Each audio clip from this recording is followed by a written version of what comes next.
तीसरी बात है भैया जी भजन की, भगवान के बनकर भगवान के लिए भजन भी भगवान का ही करो, अन्य का आश्रय मत लो। आप लोगों को एक सूक्ष्म बात बतला रहे हैं, बड़ी सूक्ष्म बात है, इसको अन्यथा भाव में मत ले जाना।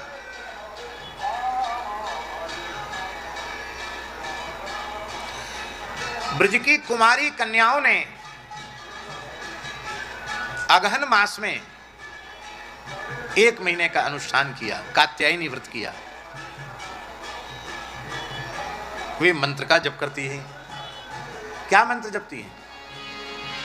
कात्यायनी महामाये महायोगिन्यधीश्वरी नंद गोप सुतम देवी पतिम में कुरुते नमः।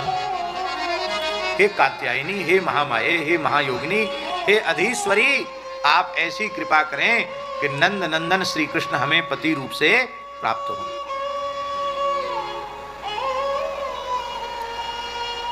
बड़ी कठोर तपस्या पूर्वक 1 महीने का व्रत उन्होंने संपन्न किया और श्री ठाकुर जी ने चीरहरण लीला करके उनको दर्शन देकर उन पर अनुग्रह किया, उनकी अविद्या रूपी चीर का हरण किया, प्रेममय चीर उन्हें प्रदान किया और उन्हें आश्वासन दिया कि हे ब्रज कुमारी का हो, तुम्हारे मनोरथ की पूर्ति होगी शरद पूर्णिमा के दिन।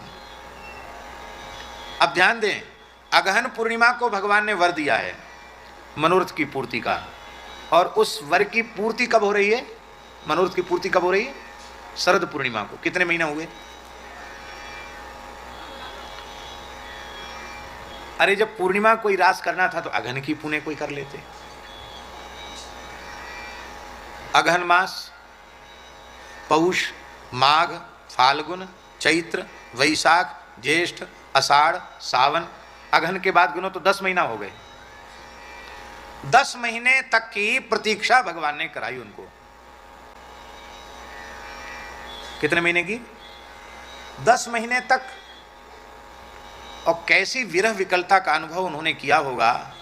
त्रुटुर युगायते त्वाम अपश्यताम, एक क्षण, एक निमिष, हे श्याम सुंदर हम तुम्हें नहीं देखती हैं तो हमको लगता है पता नहीं कितने युग बीत गए आपसे बिना मिले। ऐसा तीव्र विरह है उनके मन में। 10 महीने, यद्यपि एक पक्ष इसका यह है कि उन गोपियों को 10 महीने में प्रेम को परिपक्व होने का अवसर दिया ठाकुर जी ने, एक तो ये भाव।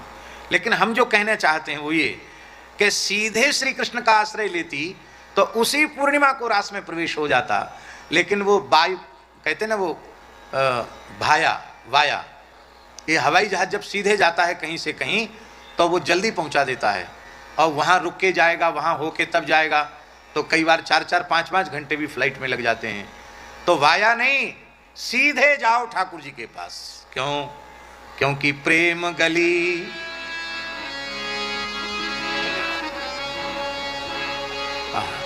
जब मैं था तब हरि नहीं, अब हरि हैं मैं नाही, प्रेम गली अति साकरी, या में द्वै ना समान।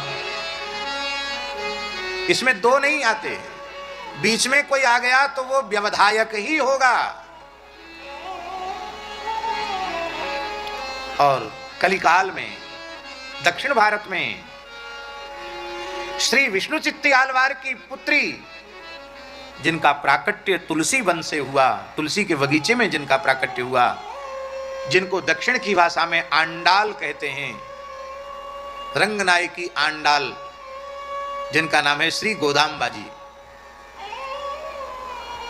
गोदाम्बा जी ने सीधे श्री कृष्ण की उपासना की भैया जी, और 15 रात्रि उपासना की। 16वीं रात्रि में तो अपनी सखियों के सहित श्री कृष्ण के नित्यरास में प्रवेश हो गया।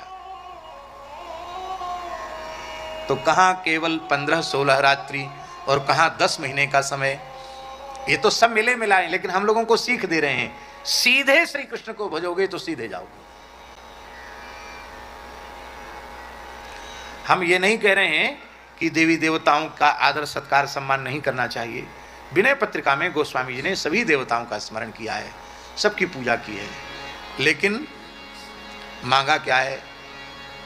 हम लोग भी गणेश जी की पूजा करते हैं तो फिर कहते अंधन को आंख देत, कोढ़िन को काया, बांझन को पुत्र देत, निर्धन को माया। जय गणेश जय गणेश जय गणेश देवा, माता जाकी पार्वती पिता महादेवा।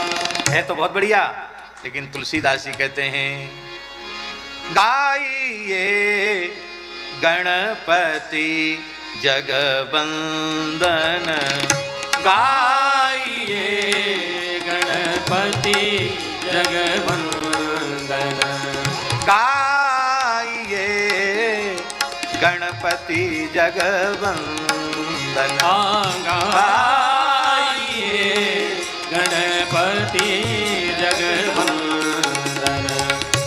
शंकर सुवन भवानी नंदन, शंकर सोवन भवानी नंदन, मोदक प्रिय मुद मंगलदाता, मोदक प्रिय मुद मंगलदाता, विद्या वारिधि बुद्धि विधाता, विद्या वारिधि बुद्धि विधाता, मागत तुलसी दास कर जोरे, मागत तुलसी दास कर जोरे, बसहु राम सिय मानस मोरे, बसहु राम सिय मानस मोरे। गाइए गणपति जगवंदन, गाइए गणपति जगवंदन। सबकी स्तुति करते हैं, लेकिन सबसे श्री राम प्रेम की याचना करते हैं। कोई बाधा नहीं। बोलो भक्तवत्सल भगवान की।